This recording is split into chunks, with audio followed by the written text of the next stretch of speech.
Good day, my name is Simultaneous. Today, I'll be taking you on a topic in mathematics called quadratic equation. But under the subject, what problems lead to quadratic equation? How do you solve problems that will lead to quadratic equation? One thing we can do is to first and foremost analyze the sentences and express them in a mathematical format. Consider this example. The sum of two numbers is 13 and their product is 40. Find the numbers. The first step to undertake in solving this problem is to first and foremost let's use alphabets to present the two numbers in question. So I'm going to use x and y as what? The two numbers. Remember, the first question says, the first sentence, the sum of two numbers is 13, which means I'm going to what? Add up x and y together and equate it to what? To 13. Because sum in mathematics simply means addition. So x plus y is equals to 13. Since we have two unknown variables, x and y, I'm going to what? Make it a what? An equation, which is equation 1. Now, the next sentence, and their product is 40. That is, the product of these same two numbers is 40. Remember, we use x and y to present the two numbers. So the product in maths simply means what? Multiplication. Which means we're going to multiply x and y together. Of course, my multiplication sign is bigger because it's similar to x. I have to make it bigger. So x times y, which equals to what? 40. So x times y as one whole is xy equals to 40.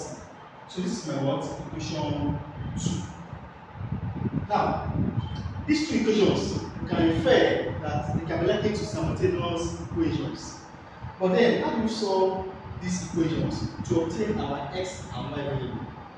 One thing is for sure, we first and foremost consider the equation 1. So from equation 1,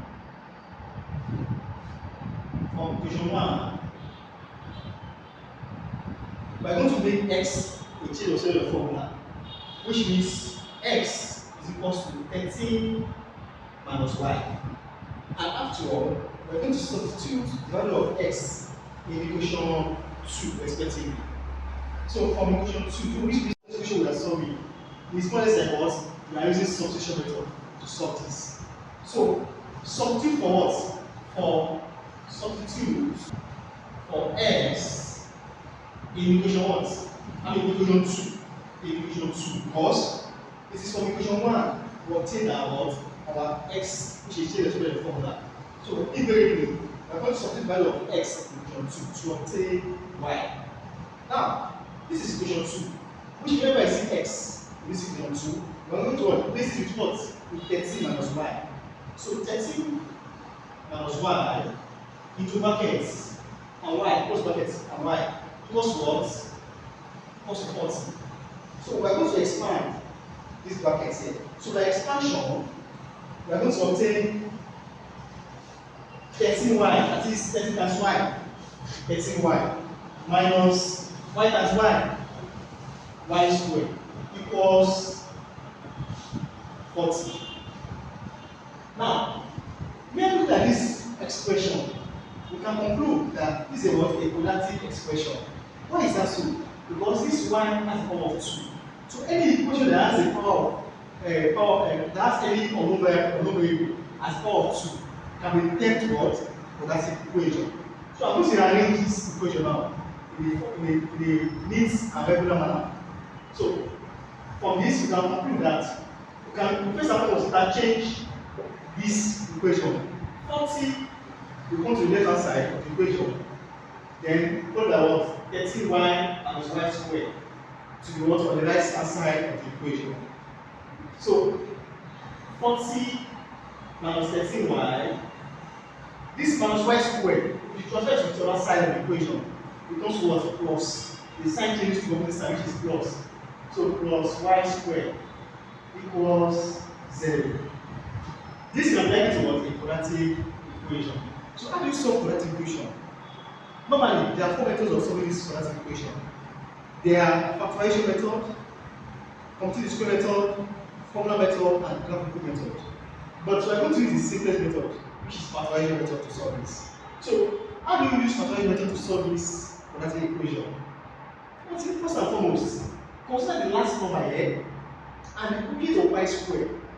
This last number here is 40, and the unit of y squared here is what? Is 1. Which means we are going to multiply the two together. 40 times what? Times 1, which gives us 40. That's our first step. Afterward, we consider these two factors. Are we going to add it or subtract them from each other to obtain 30? Is that possible? Take for instance, 40 plus 1. Will it give us 41? Will it give us 31? 39? Of course not. Remember, this is 30, right? So which means we cannot use 40 and 1. Let's use another two factors again, such that eventually, if we add them together or subtract them from each other, it will give us minus 30. Okay, let's see. If you consider 8 and 5, 8 times 5 is 40, isn't it? So let me use 8 and 5 instead. 8 times 5 give us 40. So I have two factors here now. These two factors, 8 and 5, if I should add them together, will it give me 13?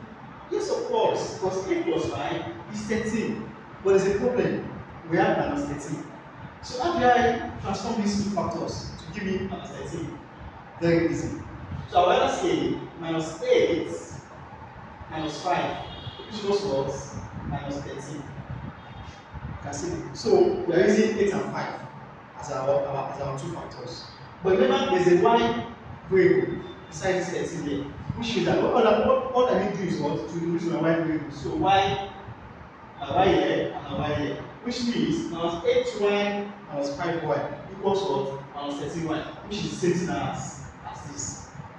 So now, going forward, I'm going to set this expression here such that whenever I see minus 13y here, I'm going to replace it with what? Minus 8y minus 5y, which means 40 minus what? 8y minus what? 5y and plus y squared equals 0.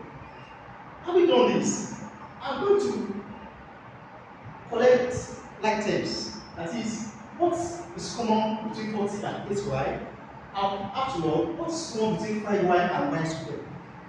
Considering the first part here, we can deduce that 8 is common. 8 is a factor between 40 and 8. So 8 into brackets. 40 divided by 8 is 5, which means 5 rewards will remain inside this bracket for the first part here. Minus 8 is 8y. Y. So y left by here. Followed by minus what is common between these two as well. You notice that y is common. So I'll bring that y out as well into brackets. What will be left here? 5. Remember, the moment I introduce the brackets, the sign that is here will change to the opposite sign. This is plus, right? Definitely, the sign that will be here will be what? Minus. Why is that so? Now, let's say we want to expand this expression back to this format. Minus y times 5 is what? Minus 5y, isn't it? Minus y times minus y plus y squared. So you see why when you introduce the brackets, this positive sign was changed to what? To the opposite sign, which is the negative sign. So like I said, y is common between these two. What we left here is 5, and what we left here is y. Then you equate it to what? To 0. So finally, before you move ahead, confirm first and foremost if these two are the same. Of course, as you can see, they have the same sign, minus and minus. But in the situation whereby there's a plus sign there and a minus sign here, that means something is going somewhere. That's to go to what? To the beginning of our steps and we consider. Otherwise, you can proceed. So from this, since you have the same 5 minus y and 5 minus y, you pick one of them. So pick 5 minus y and afterward 8 minus y as well. And equate them to what? To 0. So finally, 5 minus y equals to 0.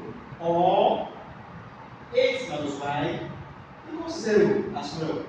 So from this, you can conclude that 5 equals to what? Y, or 8 equals to what?